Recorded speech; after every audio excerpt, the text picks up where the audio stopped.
Have they figured it out that the identity piece of this is more important than the actual substance behind it? Well, they've been doing it for decades. I mean, we've saw the welfare queens. We've seen the Southern strategy. We've seen it over and over. It's an old playbook, and we're as dumb as we want to be that we allow them to do this with CRT and ESG and DEI and every three-letter word. And then they demonize people. Yeah, demonize, and they weaponize grievance. They other people. They talk down to people, past people. They humiliate people. They weaponize difficult issues. But the bottom line is, and I think it goes back to what we began with, is, and I applaud you for this, is we cannot continue to be on the defense reacting to this. We've got to go on the offense. We got to meet people where they are. But I also think this, and this is where, this is part of the conversation I'm trying to have, is you got to respect people you disagree with, and you can't just dismiss people. This How notion do you fight it? This notion I think of I could kick most of their ass. I do think that if they want to do it. I know I can outrun them, but I don't know if we're going to fall into that place where we want to. Okay, we challenge you to a WWE fight here type of thing. Man, boy, did that start a party. Joining me today, always an honor and a pleasure anytime I get to speak to Mr. Mayor Glenn Jacobs, a.k.a. Kane, but it's funny when two worlds come together, isn't it, sir? It absolutely is. Thank you for having me on, big man. I really appreciate it. Always. Well, you're just becoming a little, you're over, brother. Like, every time I turn to TV, I see your smiling face. Like you are definitely in the shine, sir. Well, when someone throws a fastball, well, actually that was probably hanging curve on an 0-3 count right down the middle, I'm probably going to take a swing. Yeah, that's what that was. And it was when that statement came out, I think I tweeted like within 6 seconds of seeing the interview. I was like, because I knew the line was going to be long. Who was going to sure, right? And then lo and behold, when I had never known you to be a booker before, and it's become, I'm getting asked about it, but you have taken this to the whole other next level to where it's a charity event, and then someone made me an awesome thing where it's the great Hall of Fame tag team, which is of course the Undertaker and yourself, Brothers of Destruction, but for one night only. Brothers of Tesla in a truck. I think that it might. I don't know if it's going to be as big as the Mega Powers, but it might be. But it's the things that people say, and of course, we're having some fun with this, but the responsibility from politicians, it just seems like it's not there anymore. To make these ridiculous statements, especially in light of what's happening. With Tesla, with the terrorist attacks on there, you kind of miss decorum. I guess that's the word I'm looking for. Yeah, it is tragic, actually. And when you watch that video and you see Gavin Newsom, who is making some great points, actually. Now, the things that he was talking about, I would argue he's wrong. There is such a thing as CRT in our schools. Otherwise, why is it when the state governments try to ban CRT in their schools, we're not teaching that? Well, okay, cool. Well, we could just ban it. Well, you can't do that. Exactly. DEI is an issue. And, it's not, I'm all for different people. I get it. But we need to have a meritocracy in this country. You shouldn't be just treated differently because you belong to a group, right? Yeah, one way or the other. That's how the country used to be, and it was a big problem. Yep. And now it's almost like it's swinging back the other way. But he was making some really good points. Can you imagine? You could see his face and how he had that nervous laugh, and it was like, oh no, this thing just went completely off the rails. Yeah, because Tim Walz basically ran his big mouth about something. He wrote a check now that there's no way he can ever cash. No, literally and figuratively, what pains me is that it's not just Tim Walz who's the one thing I'm seeing is I feel like, we used to get, and not to give away too much of the magic show that we got to be a part of, but there would be certain rules, where like everyone would be like, hey, don't do this tonight. I'm going to beat his arm up. You beat the leg. Like everyone had a plan or an idea because the goal was to be an individual and be remembered, right? Because if everyone does the same thing, the guy who did the same thing the best is going to be the one who's remembered. So now we have, instead of them going out and speaking their mind and trying to make the best statement for their constituents, now they're getting a memo with like everyone's doing the same move tonight. And it looks like the new memo says cuss as much as you can and insult them beyond the pale of acceptance, to where even people who are avid cussers like myself, but I will argue it is a tapestry, that I don't think that's going to work. I don't think it is working. Just for a perfect example, I'm going to listen to Jasmine Crockett here, number 18. Listen to her, this comment she made about Governor Abbott. Because we in these hot ass Texas streets, honey. Y'all know we got Governor Hot Wheels down there. Come on now. And the only thing hot about him is that he is a hot ass mess, honey. So yes. And no. That was a trash statement. What bothers me about this is it's across the board. Like I guess that's the new thing. I guess they're trying to be hip and cool. Do you think it's working? Yeah, 100% agree with you. It's funny, too, because when I was hearing those beeps, I was like, who's trying to call me? Oh, she's cursing. Yes. Right. Yeah. I think what has happened, you're exactly right about a memo going out. And I think a memo went out among Democrat consultants and strategists that Donald Trump won the election because, and the Republicans are hot because they portray tough and strong. Right. Well, they are tough and strong. No matter what you might think of Donald Trump, he is a masculine dude. And they have confused style with substance. They think that just going out and saying those things and acting that way and trying to be tough and trying to be hip by dropping cuss words in formal settings, that makes them have that they go, right? It's almost like if someone were to put on a silver and black jersey and say, hey, look at me. I'm the Oakland Raiders, I guess the Vegas Raiders now. Yeah, but right. I'm the Raiders. Yeah. And then you realize that the Raiders had Bo Jackson, right? These Raiders, the Democrats, they've got Bo Derek. Yeah. And there's a big problem with that. Trump backs his style up with substance. And that's the issue. And I think that's what hurt Tim Walz so much, was that they tried to paint this picture of him that he wasn't. And instead, I mean, you don't have to be a manly man to be a man. You don't have to be, a guy who is an outdoorsman if you're not. There's nothing worse for a man to pretend to be something you're not. Because the American people, especially other men, will see right through it. That hunting thing was one of the saddest displays I'd ever saw, because he clearly had never held that gun before. He was completely uncomfortable. And it was like, but he was trying to portray this image that real men don't portray aggressive guys who live outdoors and an alpha male type that they were going for.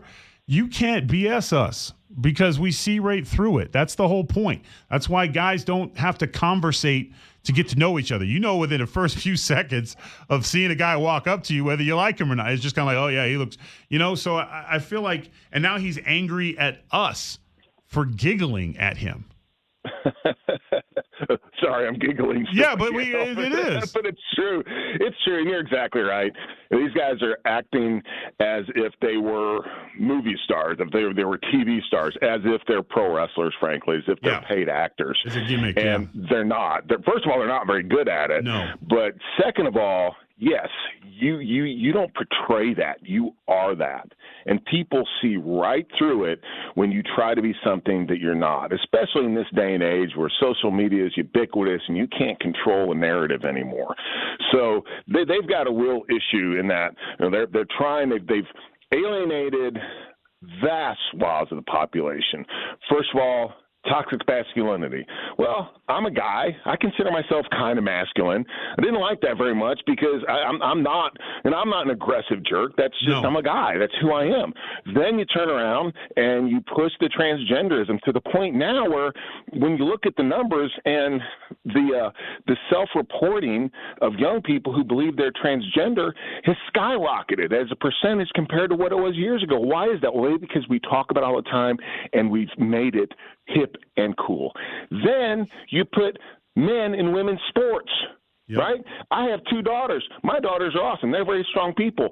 I don't want them playing volleyball or basketball or anything else against boys because physically they just can't match up. Yeah, That's I got not 3 daughters. That's just how we are. Yeah, I got 3 daughters and a son, and one of both. My son does jiu-jitsu, and my daughter wants to do jiu-jitsu. I'm not putting her in with him. Yeah. It's just like you don't do. It's just certain things you don't do. These are norms that are understood. They're not even 20/80 debates. It's like 199. And to get on that one side of it. And again, here's the other thing that and here's the part of being a man. It's not just the macho stuff that they grossly inflate. It's the accountability. It's the best thing about a man is when he knows when he's made a mistake and he's wrong and he apologizes or he goes too far. I'm not above it. You're certainly not above it. Not every decision you've made is the right one. And when it needs correction, you'll be the first one in line to correct yourself because that's how you lead by example. So, with this Crockett situation is with calling Governor Abbott Hot Wheels, you're out of line. You were wrong. And you shouldn't have said it. It was no class. And you've said it before and you said it again. And then instead of apologizing, you try to lie about the comment. It meant something else. What else could it have been? Was he sitting with a large collection of little Hot Wheel cars at a table? Is he an avid collector? No. So you made the comment, and this is what bothers me the most about left-leaning media and mainstream media. They never call them out the right way. It's always has to be a compliment and a protection and a small critique. Like listen to The View here criticize Crockett, and I use that word criticize loosely. Number 20. She should not have made the comment at all. You should leave that stuff to the comedian. This was beneath her. Yeah. She's just too good for this. I agree with that because I respect her, but it's just never okay to mock someone's disability. Yeah, I admire Jasmine Crockett. I do think she's an effective messenger. I think this was a mistake. Yeah. And I think when you make a mistake, you have to own it. Like the apologies are in the criticism. Like call her out for it. What you did was classless. It was disgusting. Listen, when President Trump made the thing where he was that reporter was going at him and he made a little arm joke, everyone called him out and was like, "Hey, man, that's not cool." Like you go. I say things. I push the limits as a comedian sometimes, and if I go too far, I'll be the first one to say like, "Hey, my bad." But there's a certain level. But this wasn't a joke. This was an attempt to try to be, they got that thug memo and the F word memo, because that's the other one. All of them say the F word now, but it's out of context and never used in the right way. So, and I feel like where they push accountability, but they do not practice it at all. Yep. 100% agree. Brother, could you imagine, going back to Walz, could you imagine if I had said that? Oh. Could you imagine if Donald Trump had said that? Or I had said we would be torn apart, intimidating people, threatening people. Violence, calling for violence. Yeah, threatening violence, exactly. But when the left does it, when the Democrats do it, okay, cool. They said something they should have, but they're good people. Let's move on. And as far as Jasmine Crockett, you know what? As a Republican, I want her to be the spokesman. Absolutely, 100%. If I was a strategist. 100%, because we will never lose an election as long as she's their spokesman. I would start booking her. Yes, come speak at my events before I went out. Exactly. I'd be like, yeah, please, I'm running again. She's not even in my district, but this is what we're running against. And it's just, and you make a great point. Could you imagine if you and like I've had issues with Facebook, who continues to run fake accounts of me and trying to fleece people out of money and bookings and, romantic relationships with all these people. Apparently fake Tyrus is a hot commodity on Facebook these days. Right. But I'm upset and I'm frustrated with it. I've contacted Facebook several times. I'm like, listen, I don't even have an account. So there's no, I don't even have a Facebook account. So these people who are doing this, but you know what? At no time did I call for all my fans and friends and wrestling brothers to go out and vandalize Facebook buildings, or you see anyone on Facebook walk over and snatch their phone out their hand and tell them, that they're a Nazi. And we're seeing with the stuff with Tesla, we're seeing this type of behavior that is inspiring the worst of our society to come forward and do things. And you would like to see some accountability. And it looks like the only way you're going to get that accountability is by voting. through the American people. Yeah, the media is not doing it. I actually sat down with a local media outlet recently to talk about the Walz match, and I said something about the attacks on Tesla, and they said, well, both sides have condemned that. And I'm like, no, they haven't. There's only like one or two congressional Democrats who have said anything, and that's it. You look at the Summer of Love, cities burning, and literally you have some dude standing in front of his background is a city on fire, and the ticker across the bottom is mostly peaceful protest. Yeah, fiery, mostly peaceful. That's like being mostly dead. Exactly. Yes. So it's backfiring now, though. If you have any common sense at all, which Americans do, the vast majority do, you can see right through this. And I think a lot of it is they're just so desperate. The Democrats are so desperate to get back in power. The mainstream media is so desperate to have them back in power that we're literally living, and we did it in COVID too, right? Yep. We're literally living in 1984, where they're just inventing narratives. It doesn't matter what the reality on the ground is. It doesn't matter what the facts are. They just say what they want to say. And the problem is when you see the world, when you're out there and you're walking by a Tesla car that's just gotten keyed, or you're on the internet and you're seeing how idiotic could you be to go up and vandalize a Tesla which has cameras on 360 degrees? Right? You're getting filmed while you're doing it, right? But when people see that, they're automatically sympathizing with Elon Musk, so it's backfiring on them. Yeah, I think it all is backfiring. I think and we have to leave it there. But I will say, I think the common understanding of this is common sense, ladies and gentlemen, common sense. And don't wear bright pants if you're going to do bad things to a Tesla. It's easier to spot you with a camera. But anyways, man, always a pleasure. Thank you so much for joining me. Until next time, and then I'm still training. I'll be ready when I get the call. Sounds good. If he reaches out to me, you'll be the first to know. All right. Hi, everyone. I'm Brian Kilmeade. I want you to do me a favor. I want you to click to subscribe to the Fox News YouTube page. This is the only way that I know for sure that you're not going to miss any great commentary, any great news bites, any great interviews coming your way on Fox. You can get it all here on YouTube. So subscribe right now.